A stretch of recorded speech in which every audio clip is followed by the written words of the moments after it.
Merry Christmas, everyone. Feel the rhythm in your feet. Come and dance the high life beat. Merry Christmas, everyone. Feel the rhythm in your feet. Come and dance the Azonto beat. Anansesem, Anansesem. Merry Christmas and welcome back to Storytime with Prisca. Today, I have a special folktale for the season.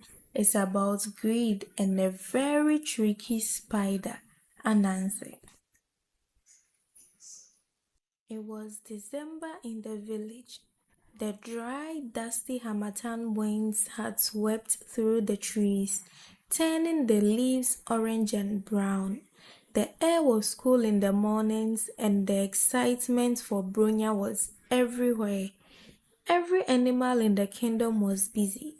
The ant was gathering rice, the rabbit was peeling yams for fufu, and the bush pig was preparing spicy soup. Everyone was contributing to the massive communal pot. Everyone, that is, except Kwaku Ananse. While others had been farming and harvesting, Ananse had spent his year napping in his web. Now, looking at the massive preparations, his stomach rumbled. He wanted to eat the most, but he had contributed the least. I cannot show up empty-handed, Ananse thought, scratching his bald head. They will chase me away. I need a plan to eat the feast without doing the work. On the day of the feast, the aroma of the soup and the rice filled the air. The villagers gathered in the square, dancing to the drums. Just as the chief was about to serve the food, Ananse rushed into the center of the circle, looking terrified. "Stop!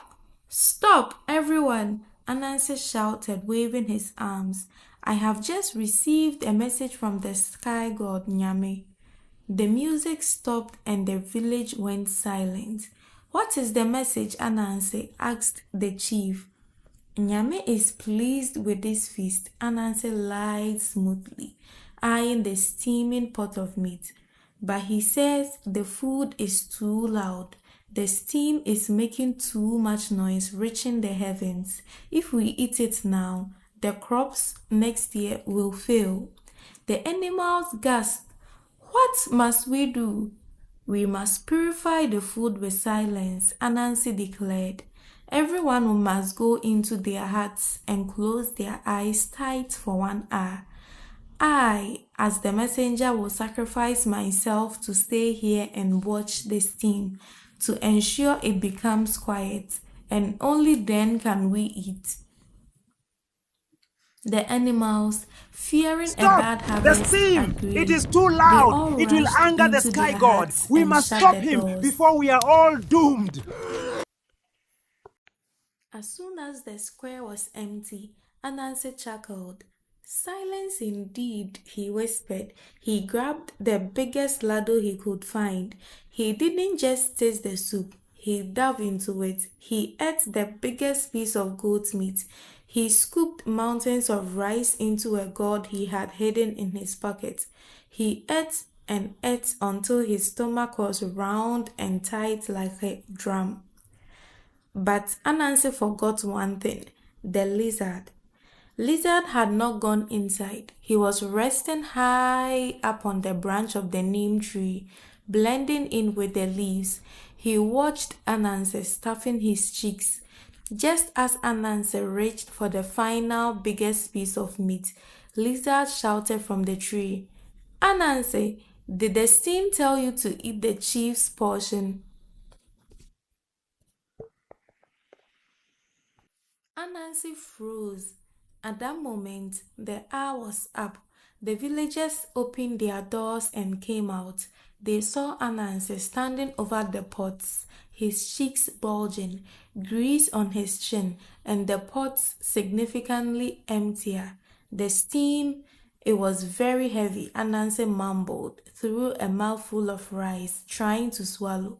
The animals saw the empty pots and the very full Ananse. They roared in anger. The bush pig charged, and the ants bit Ananse's ankles.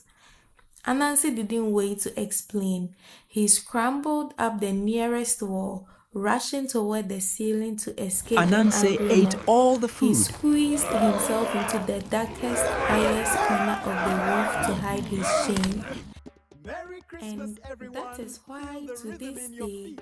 when families gather for the December feast and the cooking begins, you will often find spiders hiding in the high corners of the ceiling. They are still waiting for the angry villagers to calm down so that they can come down and taste the food.